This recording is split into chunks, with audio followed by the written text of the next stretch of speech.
Hi viewers, welcome to Telugu media zone. ఢిల్లీలో liquor scam case ఎంత భయంకరమైనటువంటి ఇంపాక్ట్ చూపించిందో గతంలో మనం అందరికీ తెలిసిందే. దీంట్లో ఎంపీలుగా ఉన్నటువంటి వాళ్ళు, సీఎం గా ఉన్నటువంటి అరవింద్ కేజ్రీవాల్ గారు, డిప్యూటీ సీఎం గా ఉన్నటువంటి సిసోడియా గారు, వీళ్ళందరూ అరెస్ట్ అవ్వడం, దాదాపు 2 సంవత్సరాల పాటు సిసోడియా గారు జైల్లో ఉండటం, ఆ తర్వాత కొద్ది రోజులు కవిత గారు కావచ్చు, కొద్ది రోజులు అరవింద్ కేజ్రీవాల్ గారు కావచ్చు, వాళ్ళు కూడా కొద్ది రోజులు జైల్లో ఉండటం, తిహార్ జైలు నుంచి ఆ తర్వాత బెయిల్ పై బయట ఉన్నటువంటి పరిస్థితి. ఆ తర్వాత ఢిల్లీలో చూసుకున్నా కూడాను, ఇటు తెలంగాణలో చూసుకున్నా కూడాను 2 రాష్ట్రాల్లో కూడా అధికారం మారిపోయినటువంటి పరిస్థితి.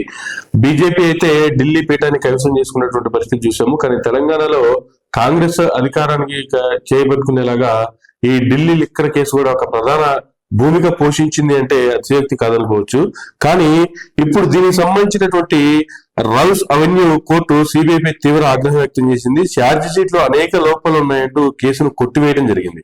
సరైన ఆధారాలు లేకుండానే వారిని కేసును ఇరికించారని మండిపడింది.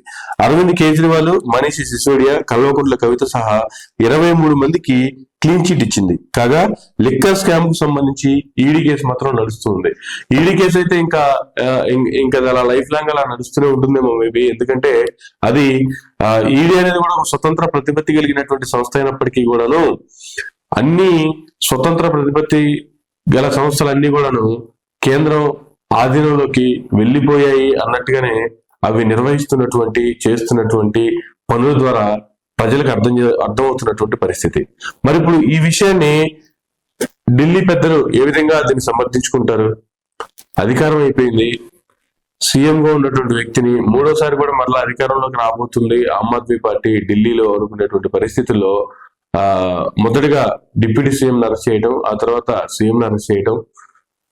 సీఎం అరెస్ట్ అయిన పరిస్థితుల్లో కొద్ది రోజులు ఆయన జైల్లోనే ఉండి సీఎం గా వ్యవహరించినప్పటికీ కూడా ఆ తర్వాత ఆయన పదవికి రాజీనామా చేయాల్సిన పరిస్థితి వచ్చింది. అరవింద్ కేజ్రీవాల్ గారి సత్యమణి ఆవిడ ఢిల్లీకి సీఎం గా ఆవిడ ఛార్జీ తీసుకున్నటువంటి ప్రమాణ స్వీకారం చేసినటువంటి పరిస్థితి. ఆ తర్వాత అతి కొద్ది రోజుల్లో వచ్చినటువంటి ఎలక్షన్స్ లో ఆమ్ ఆద్మీ పార్టీ ఓడిపోవడం, బీజేపీ పార్టీ ఆ ఢిల్లీ రాష్ట్రాన్ని కూడా కైవసం చేసుకోవడం చూసినటువంటి పరిస్థితి. ఆ తర్వాత తెలంగాణకు సంబంధించి కూడా ఇది పెద్ద పెను సవాళ్ళే తెలంగాణ మీద విసిరినటువంటి పరిస్థితి. కేసీఆర్ సీఎం గా ఉన్నప్పుడే ఇటువంటి ఆరోపణలు రావడం, ఆ తర్వాత ఆవిడ అరెస్ట్ చేసిన తర్వాత ఆవిడ కొద్ది రోజులు జైల్లో ఉండటం, అనంతరం వచ్చినటువంటి మార్పుల ఫలితాలు, ఆ తర్వాత ఆవిడ బయటకు వచ్చిన తర్వాత ఆ పార్టీ నుంచి కూడా బయటికి రావడం జరిగింది. తండ్రి మీదే కొన్ని ఆరోపణలు చేయడం కూడా జరిగింది. మరికొద్ది రోజుల్లో ఆవిడ సొంత పార్టీని కూడా ఏర్పాటు చేస్తుంది అనేటువంటి కామెంట్లు కూడా వస్తున్నటువంటి తరుణంలో ఇప్పుడు ఇంకా నేను చేయనటువంటి తప్పుకి ఒక మహిళనైనటువంటి నన్ను అన్ని రోజులు ఏ విధంగా అరెస్ట్ చేసి జైల్లో ఉంచారు అనేటువంటి దాన్ని కూడా ఎక్కువగా క్లెయిమ్ చేసుకునేటువంటి అవకాశాలు కూడా ఉన్నాయి.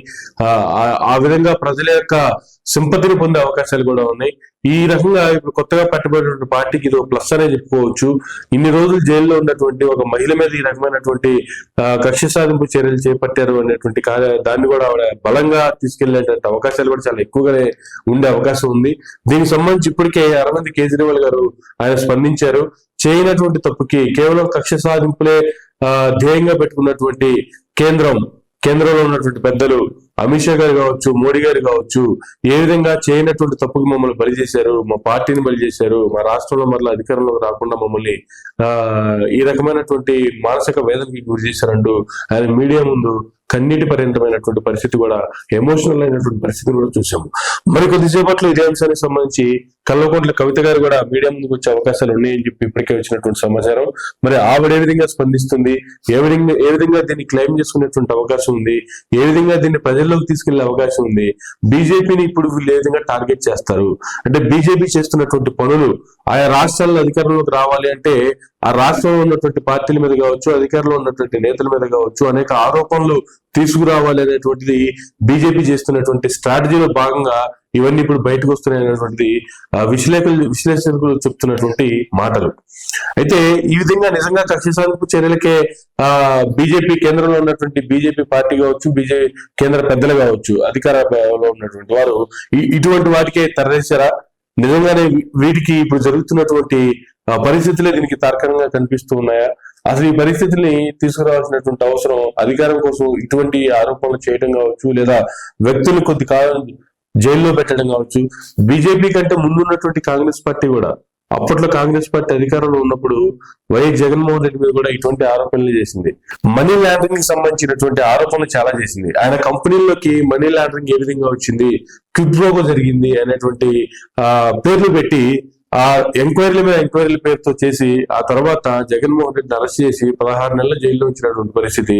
ఇప్పటికీ అనేక కేసులు కొట్టేసింది. ఫైనల్ గా అతి కొద్ది మనీ లాండరింగ్ కేసు మాత్రమే ఇంకా మిగిలి ఉంది. వాటి మీద ఇప్పటికీ ఇంకా విచారణ జరుగుతూనే ఉన్నాయి. అయితే జగన్మోహన్ రెడ్డి గారు అయితే సీఎం అయిన తర్వాత ఆయన దీని మీద ఎగ్జామ్షన్ తీసుకోవడం, ఆ తర్వాత కోర్టు వాయిదాలకి హాజరు కాకపోవడం, ఇప్పటికీ మరలా కోర్టు హాజరు కావాలి అనేటువంటి ఆదేశాలు ఇవ్వకపోవడం, అలా చూస్తూ ఉంటే కేంద్రంలో ఎవరు అధికారంలో ఉన్నా సరే, కాంగ్రెస్ లో ఉన్నప్పుడు జగన్మోహన్ రెడ్డి కావచ్చు, బీజేపీ వచ్చిన తర్వాత అరవింద్ కేజ్రీవాల్ కావచ్చు, లేదా ఇక్కడ కల్వకుంట్ల కవిత కావచ్చు, వీళ్ళందరి మీద కక్ష సాధింపుల చర్యలకి ఏ విధంగా వాళ్ళు కావాలి అనుకుంటే వ్యవస్థల్ని ఏ విధంగా వాడుకుంటారో అనుకోవటానికి ఇవి కొన్ని కేసులు ఈ రకమైనటువంటి ఆవేదన ప్రజల్లో మిగిలిస్తూ ఉన్నాయి.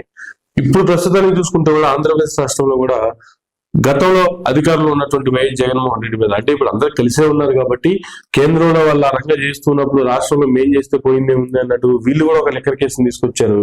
లిక్కర్ స్కామ్ ఉందంటూ తిప్పుతూనే ఉన్నారు. ఫైనల్ గా అది జగన్మోహన్ రెడ్డి పేరు ఎవరైనా చెప్పాల్సిందే అంటూ ఇటు తిరుపతి కల్తీ లడ్డుకి సంబంధించి కావచ్చు, లేదా గతంలో రఘురామకృష్ణరాజు గారి అరెస్ట్ కి సంబంధించి కావచ్చు, ఇప్పుడు జరుగుతున్నటువంటి లిక్కర్ కేసులో కావచ్చు, ప్రతి ఒక్కరి టార్గెట్ ఒకటే. ఏంటి ఆ టార్గెట్? జగన్మోహన్ రెడ్డి పేరు చెప్పాలి, ఎవరో ఒకరు జగన్మోహన్ రెడ్డి పేరు చెప్పాలి, పోయి జగన్మోహన్ రెడ్డిని తీసుకొచ్చి మళ్ళీ అరెస్ట్ చేయాలి. ఆ నిందలు ఇవి చేశాడు జగన్మోహన్ రెడ్డి, ఇలాంటి పనులు చేశాడు, ఇలాంటి కార్యక్రమాలకు తెరలేపాడు అనేటువంటిది ఎస్టాబ్లిష్ చేయాలి. ఇదే ఆంధ్రప్రదేశ్ రాష్ట్రంలో ప్రస్తుతం జరుగుతున్నటువంటి పరిస్థితి. అంటే కేంద్రంలో వాళ్ళ అధికారంలో ఉన్నారు, రాష్ట్రంలో వీళ్ళ అధికారంలో ఉన్నారు. గతంలో కేంద్రంలో కాంగ్రెస్ అధికారంలో ఉన్నప్పుడు జగన్మోహన్ రెడ్డి ఏ విధంగా ఇరిగించింది, దానికి చంద్రబాబు నాయుడు గారు కూడా సపోర్ట్ చేశారు. ఎందుకంటే ఎర్రమనాయుడు గారే అప్పుడు ఒక లెటర్ ఇచ్చింది కూడాను. తెలంగాణలో ఇచ్చినటువంటి ఇది శంకర్రావు అనేటువంటి వ్యక్తి లెటర్ ఇవ్వడం, అలాగే ఆంధ్రప్రదేశ్ కి సంబంధించి ఎర్రమనాయుడు గారు లెటర్ ఇవ్వడం, ఈ 2 లెటర్ల ఆధారంగానే వీళ్ళకి సపోర్ట్ చేస్తున్నటువంటి చంద్రబాబు నాయుడు గారు కూడా దీని వెనుక ఉన్నారు. ఎందుకంటే తెలుగుదేశం పార్టీకి సంబంధించి ఎర్రమనాయుడు గారు ఇచ్చినటువంటి లెటర్ దీనికి తాత్కాలికంగా కనిపిస్తూ ఉంది. సో ఇటువంటి పరిస్థితుల్లో అప్పుడు జగన్మోహన్ రెడ్డి గారి మీద కాంగ్రెస్ పార్టీ కక్ష సాధింపులు చేయడం కావచ్చు, ఇప్పుడు బీజేపీ అధికారంలోకి వచ్చిన తర్వాత లిక్కర్ కేసు అనేటువంటి ఒకటి తెర మీద తీసుకొచ్చి దీంట్లో అనేక మంది ఉన్నారు అని చెప్పి అక్కడ ఢిల్లీలో ఉన్నటువంటి అధికారంలో ఉన్నటువంటి ఆమ్ ఆద్మీ పార్టీ మీద యాక్షన్ తీసుకోవడం కావచ్చు, వారిని కేసులు ఇరికించడం కావచ్చు, తిహార్ జైల్లో పెట్టడం కావచ్చు. ఇప్పుడు వీళ్ళిద్దరే కాదు, మొత్తం 23 మందికి క్లీన్ చీట్ ఇచ్చింది. అంటే దీంట్లో వరుసపెట్టి వాళ్ళ పేర్లు చూసుకుంటే కూడాను Arvind Kejriwal, Manish Sisodia, Kalvakuntla Kavitha, Sanjay Singh, Vijay Nair, Sameer Mahendru, Abhishek Boinapalli, Amit Arora, Dinesh Arora, Sarath Chandra Reddy, Magunta Srinivasulu Reddy, Magunta Raghava Reddy, Arun Ramachandra Pillai, Buchibabu Gorantla, Benjoy Babu, Gautam Malhotra, Rajesh Joshi, Pankaj Bhatnagar, C Arvind, Yogesh Gupta, Sandeep Gupta, Chanpreet Singh, Ashish Mathwar. Delhi liquor policy కేసులో కీలక పరిణామాలు, వీళ్ళందరికీ సంబంధించి క్లీన్ చిట్ ఇచ్చినటువంటి పరిస్థితి.